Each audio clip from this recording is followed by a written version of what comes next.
Question. Avez-vous le sentiment que si le général de Gaulle était resté au pouvoir, l'évolution du Maroc vers l'indépendance aurait été plus rapide? Réponse. Oui, certainement. Question. Est-ce seulement un sentiment ou en avez-vous la certitude? Réponse. Pour que cela devienne une certitude, il aurait fallu non seulement que le général de Gaulle restât plus longtemps aux affaires, mais que, s'il les avait quittés, le poste de chef de l'État fût occupé par un de ses disciples. Or le gaullisme, pour moi, n'est ni un mouvement, ni un parti, mais avant tout une éthique et, quel que soit le mimétisme des disciples, il est très difficile, au bout de 2 décennies, de rester plaqué sur l'exemple original. Je suis persuadé en tout cas que de Gaulle aurait conféré une impulsion par des réformes importantes.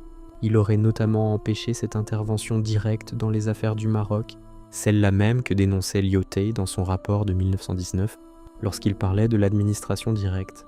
Je crois qu'il aurait également remis à leur place les colons qui faisaient et défaisaient les résidents généraux. Question. Lorsque vous étiez adolescent, qu'est-ce qui vous paraissait odieux ou insupportable dans cette présence française? Réponse. Tenez-vous absolument à ce que je vous le dise? Question. Oui.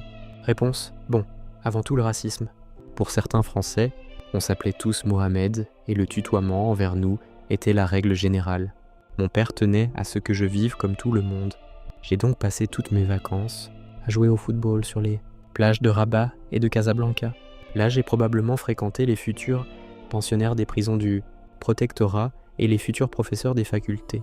Je me rappelle que sur ces terrains de fortune, en plusieurs occasions, des Français m'ont tutoyé, m'ont rabroué, et que je me suis fait traiter de bico. Je vous dirais que ça m'a déplu, non pas souverainement, mais nationalement, et que cela constituait pour moi une espèce de brûlure effroyable. Puisque vous tenez à connaître ces détails, je vous les livre, mais il y en a d'autres que je ne souhaite pas évoquer. En définitive, voyez-vous, s'il existe une amitié franco-marocaine qui a survécu à tout, nous le devons en grande partie aux Français de France. Ce sont eux qui, chaque fois, ont mis une sorte de vernis protecteur sur ce capital d'amitié. Si nous étions restés uniquement en tête-à-tête avec les Français du Maroc, malgré le courage et la solidarité de certains d'entre eux, je crois que la situation aurait atteint l'irréparable.